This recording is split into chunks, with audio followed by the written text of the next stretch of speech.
ಎಲ್ಲರಿಗೂ ನಮಸ್ಕಾರ. ಕುಂದಾಪುರ ಬದಿರ ಯಾರೋ ಇದ್ರಿಯಾ? ಆಯ್ಲಿ. ಹಾಂ, ನಾನು ಬಪ್ಪತ್ತಿಗೆಲ್ಲ ಕಾಣ್ತಾ ಇದ್ದೆ, ಮಸ್ತ್ ತುಳುವೇಕೆ ಅಂತ ಇತ್ತು, ಹಂಗೆ ನಂಬದಿರ ಇಲ್ಲಿ ಅಲ್ಲಿ ಎಣಿಸ್ಕೊಂಡೆ. ಆಯ್ಲಿ ದಾದೇ ಒಂದೇ ಅಂತ ಬರ್ಪು ನಿಂಗೆ ಅದೇ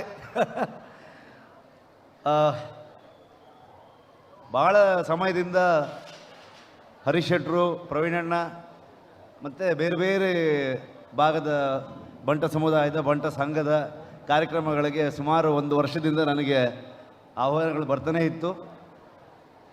ನಾವು ರಿಷಬ್ ಶೆಟ್ಟಿ ಆದರೂ ಕೂಡ ಯಾವುದೋ ಒಂದು ಸಮುದಾಯಕ್ಕೆ ಸೇರೋದೇ ಇಲ್ಲ, ಯಾಕಂದರೆ ಕಲಾವಿದರುಗಳು ಸಮಾಜದ ಎಲ್ಲ ಸಮುದಾಯಕ್ಕೂ ಸೇರುವಂಥವರು.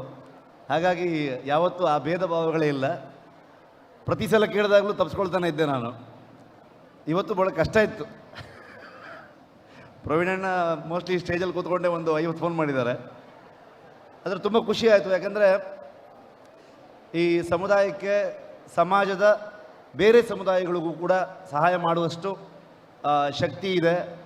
ಅದನ್ನು ಮಾಡ್ತಾನೆ ಕೂಡ ಇದೆ, ಇವತ್ತಿನವರೆಗೂ ಮಾಡ್ತಾ ಇದ್ದೀರ. ಹಾಗಾಗಿ ಈ ಸಂಘ ಸಂಸ್ಥೆಗಳಾದಾಗ ಸಮಾಜದಲ್ಲಿ ಅದು ವಿದ್ಯೆ ಆಗಲಿ, ಕಷ್ಟದಲ್ಲಿರೋರಿಗೆ ಸಹಾಯ ಆಗ್ಬೋದು. ಅದು ಜಾತಿಯನ್ನು ಮೀರಿ, ಸಮುದಾಯವನ್ನು ಮೀರಿ ಸಮಾಜದ ಎಲ್ಲ ಭಾಗದ ಜನರಿಗೆ ಆ ಸಹಾಯಗಳಾಗಬೇಕು, ಇನ್ನೂ ಹೆಚ್ಚು ಆಗಲಿ ಇಂಥ ಸಂಘಟನೆಗಳಿಂದಾಗಿ. ಸೊ ಕಾರ್ಯಕ್ರಮ ಬಂದು ನನಗೆ ಖುಷಿ ಆಯಿತು. ಜಾಸ್ತಿ ಏನು ಮಾತಾಡಲ್ಲ ನಾನು. ಸುಮಾರು ಜನ ಇಲ್ಲಿ ಬಂದಾಗಲೇ ಈಗ ಬೇರೆ ಬೇರೆ ಭಾಗದ ಬಂಟರ ಸಂಘದವರು ಕೆಲವರು ಕೇಳಿದ್ರೆ ಈಗ ನಮ್ಮದೊಂದು ಕಾರ್ಯಕ್ರಮ ಅಂತ. ನಾನು ಶೂಟಿಂಗ್ ಒಂದು ಶುರು ಮಾಡ್ತಾ ಇದ್ದೀನಿ, ಕಾಂತಾರ 1 ಅದ್ರ 2 ನೋಡಿದಿರಲ್ಲ ನೀವು. ಹಾಗಾಗಿ ಸೊ ಅದಕ್ಕೆ ಶುರು ಮಾಡೋದ್ರಿಂದಾಗಿ ಇನ್ನೊಂದು ವರ್ಷ ಯಾವ ಕಾರ್ಯಕ್ರಮಕ್ಕೂ ಬರೋಕ್ಕಾಗಲ್ಲ. ಅದನ್ನು ಇಲ್ಲೇ ಹೇಳ್ಬಿಡ್ತೀನಿ ಸೀದಾ. ಶೂಟಿಂಗ್ ಎಲ್ಲ ಮುಗಿದ ಮೇಲೆ ಮತ್ತೆ ಇನ್ಯಾವುದಾದ್ರು ಕಾರ್ಯಕ್ರಮದಲ್ಲಿ ಬಂದು ನಾನು ಸಿಗ್ತೀನಿ.